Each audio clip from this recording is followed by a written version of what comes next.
We're back here at the woodworking shop while that polyurethane dries on the floor. We're gonna make some window trims that we measured for in those 2 wooden gable ends. What are you guys building? Nothing. Building the shed. Kindling? Like a Lincoln log shed. Yeah.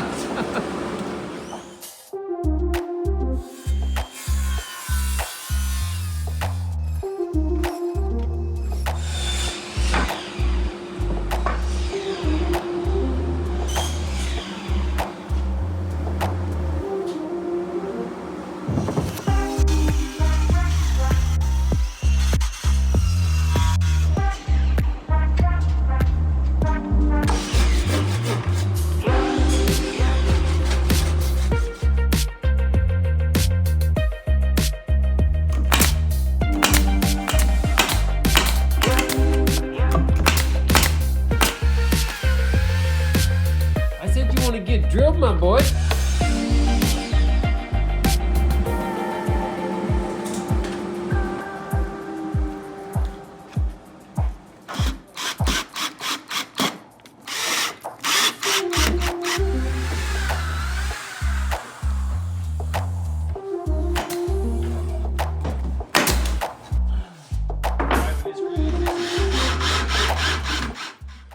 What you need?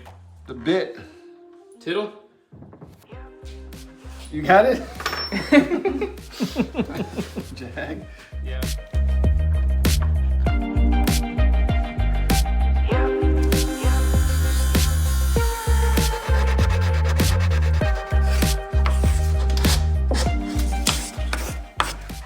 Oh, you know what I was gonna do different?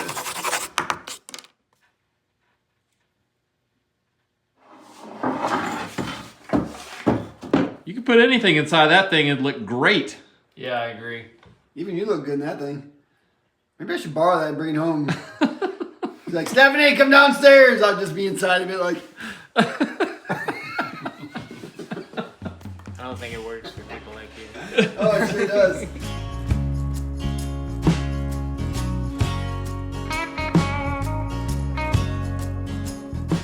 You catching anything on the radio over here? I think so. Wait, hold on.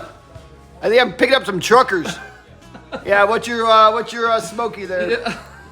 Those are great.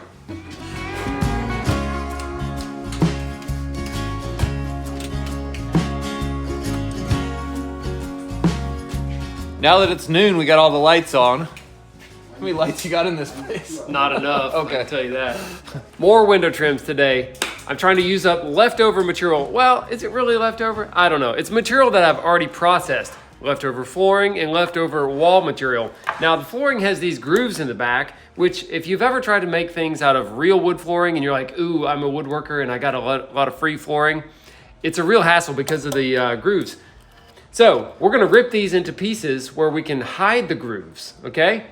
So that we can use up as much of that as possible and then use the other ones for places where you're gonna see the sides of the board and the ends of the board, because you can't hide these unless you fill them, and that would just be so much work, it'd be ridiculous. All right, so that's the goal. Use up all the leftover wood, make them turn into window trims. Here we go. All right, this was pretty cool. This morning early, I went to this flooring store where I buy some finishes, and they had samples of wood flooring, right? Now I went round and round in my mind a lot to come up with this particular grooved out pattern thing and just what can I do? Well, check this out. This is a sample of wood flooring. All right, there's the sample right there. And I thought, wow, look at those grooves. And it is identical. Like the size of the groove, the spacing of the grooves, and the width of the board. Congratulations. I can't believe it. He was having a party. I was so happy. I asked the guy if I could take pictures of it. He's probably like, weirdo. Those boards are identical.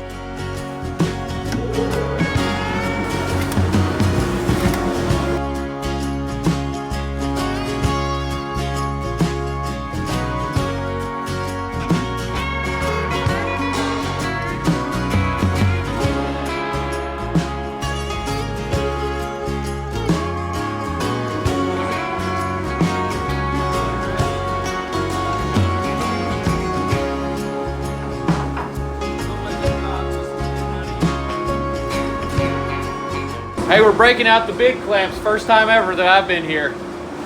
Look at that. 8 footers. 8 footers. You can try it.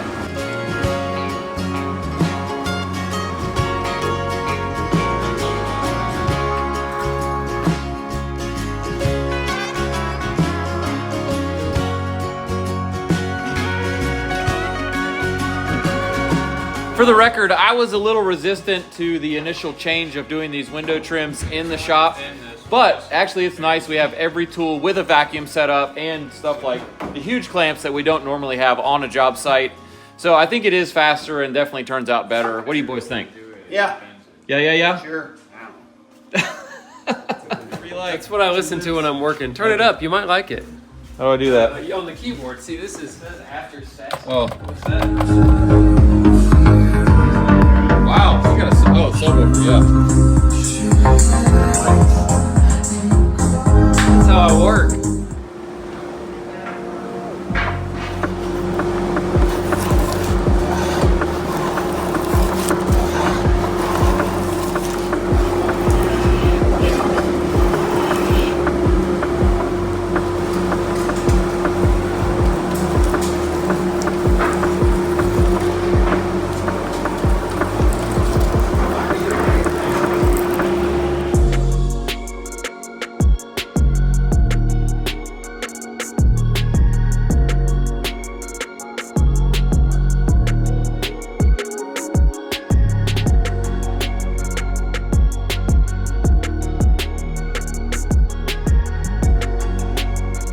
Oh yeah, look at that.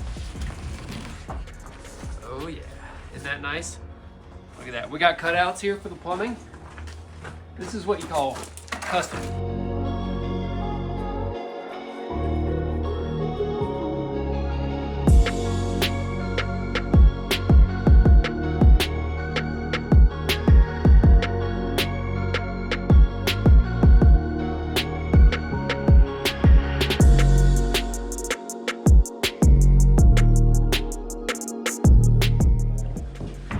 It's happening. Now I'm the only one in here on this side. You got 3 on that side. Okay, we're doing good. Look at that. I say we carry this one on to where it goes. I don't see why we wouldn't. Oh yeah. Cabinet number 1. This video is brought to you by LMNT, which is an electrolyte drink mix that I really like, and it gives you 0 sugar hydration.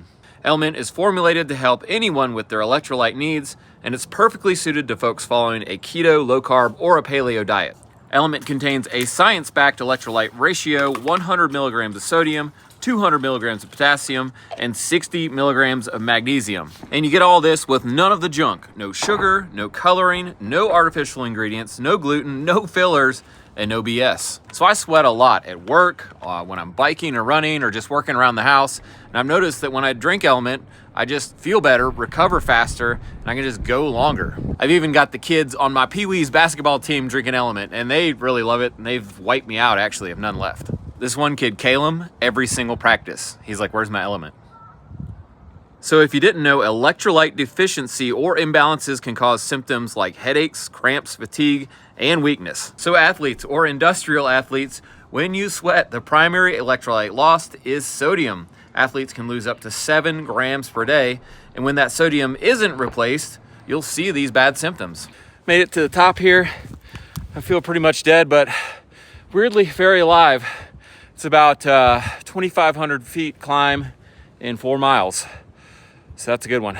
If you hadn't guessed it already, getting your sodium through a drink mix like this instead of through processed and fatty food is such a better way because you skip all the bad stuff and just get what you need. To get your free sample pack of LMNT, just paying shipping, head to drinklmnt.com/Perkins. That's DRINKLMNT.com/Perkins.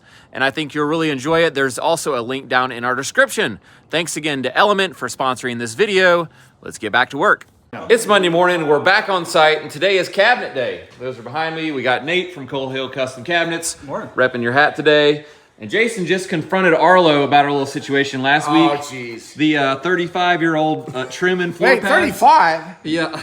Wait, that can't be 35. 1994. Oh, yeah, there So you we're go. going to have to go through your garage for you, I guess. Okay, well, and these clear are, it out. these are in a box, you know, so, like, who knows, whatever. I think that was the year Ray was born, was 94. Yeah, so That's a year after. if you missed that last obviously, video, foam let's get doesn't going. hold up.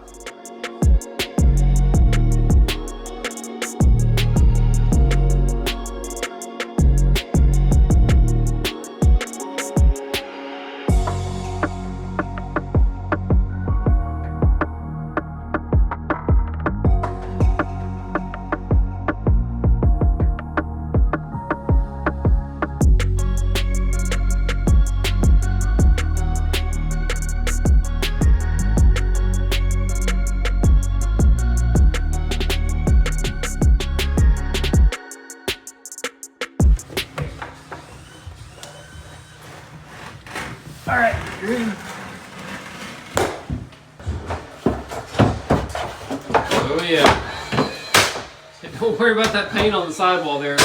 I'll just, repaint it. Oh gosh, somebody's drink. I think it's good. Looks good. You got my reveal? Good and even reveal. Okay. We did rip this at an angle on over here a little bit to get the reveal to be even on both sides of the actual window frame. Well, sometimes there's a little angle to the dangle. I can't say that, but definitely a true story. All right. Oh, watch the ceiling. Watch the ceiling. Oh, gosh.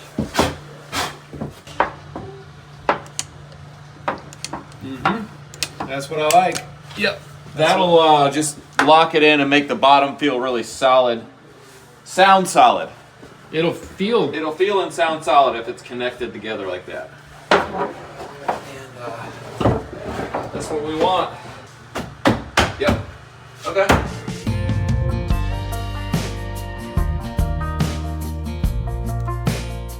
As if we don't have enough going on already today, Jamie wants to start on the bathroom tile for the shower.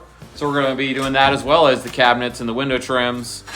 Every little job is little on this house, so we have to do a lot of little jobs every day. Well, I told Brett, whatever you do, get subway tile that has self-spacing little nubs.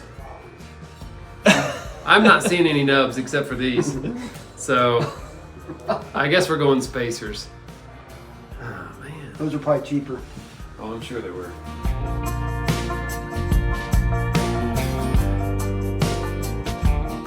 So I'm just gonna let the bullnose run past. What do you think? Yeah. To run all the way down the edge? Because I really don't want drywall butting to the tub as the final finish, because I'm afraid that water will get to it and it'll start to kind of fuzz up a little bit. I'm kind of worried about that. I would do that. This tub right here is actually made of steel. And to prove it, I'm going to use this level that has magnets. And look at that. It actually sticks right there. See if your tub does that. The reason I picked this tub is because it's durable. Like, this is a rental house. It's made of steel. It does have maybe a powder coat paint on it. Yeah. I don't know what the finish is on the paint, but I think it's pretty durable. Also, kind of like a washing machine kind of feel. It's super slick though. Yeah. And it does have a little bit of an old school style look to it. It's called Americast, like as in America, Americast. It's not real deep No. either. So people won't use a bunch of your hot water. It's sort of a modern take on the standard cast iron tub, which I don't want to use a cast iron tub. They're really heavy. Yeah, so this is like stamped out. I would actually love to see the way they make these. I'm sure they got some giant press that It's probably like making a launmower deck, takes like a stamped lawnmower deck, Yeah. except bigger. takes a flat piece of metal probably and just squashes it into the shape of this tub. How much was it? It was about $400. So that's about the same as a fiberglass one. It's reasonable. Yeah. I don't think it's going to squeak and pop and make weird sounds, like because I don't think it'll flex any. So I do like that, and I think it's good for the long haul. We'll get you a shot of you taking a bath in there later. Okay, sounds good. Get the water on. You it. might need a hot bath. You look tired. Oh, thanks. Appreciate that.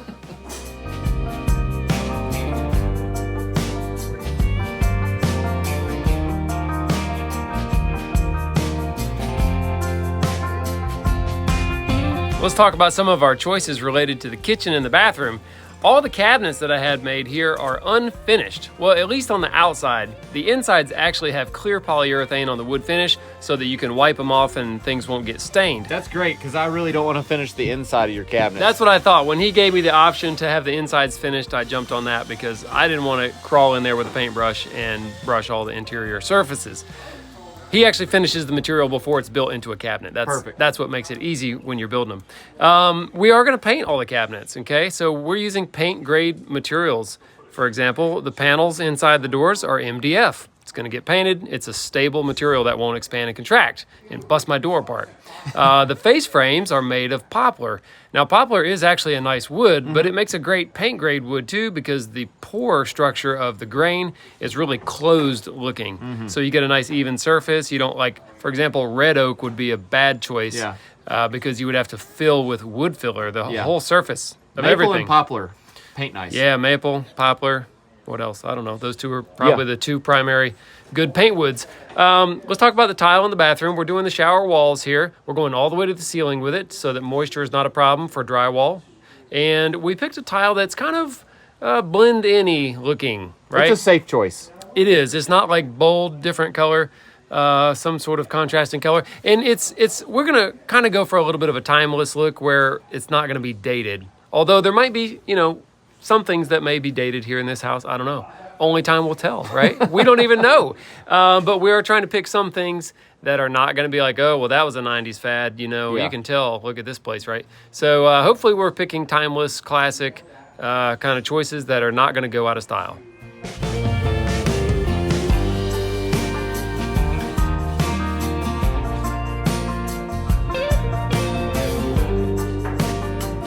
Do you mind if I show you your beard from like a side angle a lot? It was kind of in the shot. I liked it. Yeah, there you go. We're going face frames, a 2.5 GRK trim head screw. Those are nice. And then to the wall, we're using these 3 1/8 R4s, which is a structural screw, but it also works good as a cabinet screw. And that'll get us enough penetration into our studs. Through these have 1 1/4 inch plus 1/2 inch drywall in the stud, 1 1/4 inch from math, right? Is that right? Yep. Wow, that is That's weird, it fit. We're gonna brad nail this 18 gauge because we're not gonna use any wood filler or anything, just like we did on the walls. I think it looks better.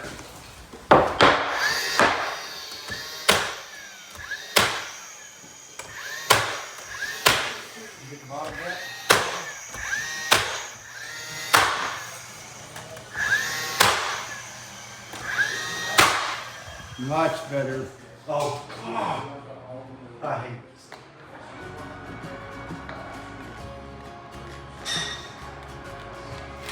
That one came off easy.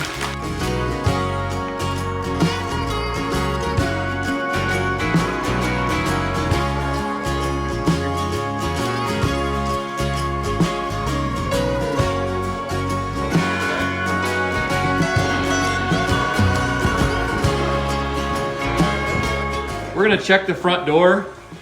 Okay, it clears. We realized after doing a little math that that might be a close swing to the cabinet that houses the fridge, but it's gonna work out.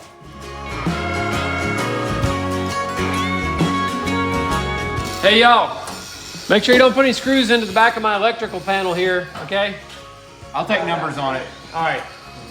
Well, the electrical panel is directly behind where we want to attach this panel right there. And I put blocking below and above it so we could, you know, hit it up here and hit it down there.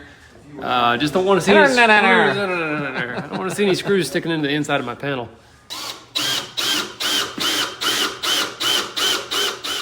This kitchen may be like the easiest cabinet install that I have ever done, and hopefully the easiest one that Nate has ever done. There are no upper cabinets, and that makes it really easy. First of all, there's very few cabinets, so that's nice. And one thing that I love that he did is he built my fridge panel, the side panels and the upper cabinet above the fridge, all into one unit. Also, these are nice built-in spacers that we'll take out once everything's fastened in so that there's no thinking, really. It's all where it needs to be to get fastened to the floor. Can you show me how those hinges clip off like that? I'm sure we're gonna have to take them off for paint. So if you grab from the back, there's a little tab there. Okay. You see that? Yep. Oh yeah, that's easy. So you put on the front section first, and then they just clip in. Oh, that's really nice.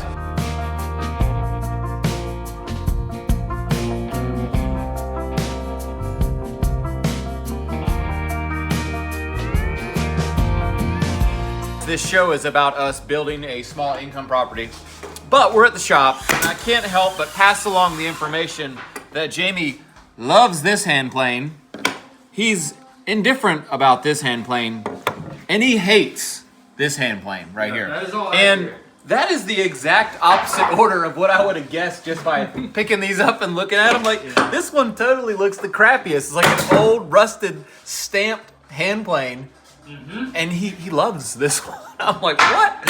So I think it's got to do with the style that clamps the blade down. Yeah, That's got a lot to do with it. And what else? I'm curious now. Well, the biggest gripe about this one is that the design of the cap is such that when you push, see, it takes almost no effort to undo the cap in a way that when you push on it when you're using the plane. I see why you hate that. Okay, if you look at these, Now I know. this other cap, you'll see that the harder you press this, it goes into the locking position. Yeah. And this one is the opposite of that. It backs it out into the opening position. Whoops, the old flip. And but flip-sarooski. you're not gonna believe this. This thing is ancient, right? How old is this plane? I don't know. Very old. Stanley. But look at this. I could actually put this cap on this plane, and then I would love this plane. Well, you should make a cap. I am. I'm gonna fabricate a cap. I'm sure I could buy one, but I'm just gonna make one. But another thing is this one is actually too heavy and it's wider. It's too wide for a comfortable grip.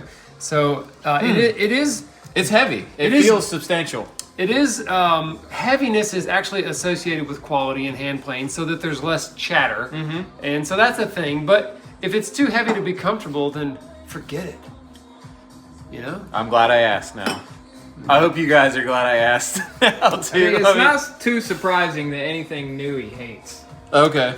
Yeah. Usually his Yeah, you probably got that from our grandpa or something. I think I did actually. See? I think I did. No joke. Yep. I'm gonna put this back where it belongs. There you go.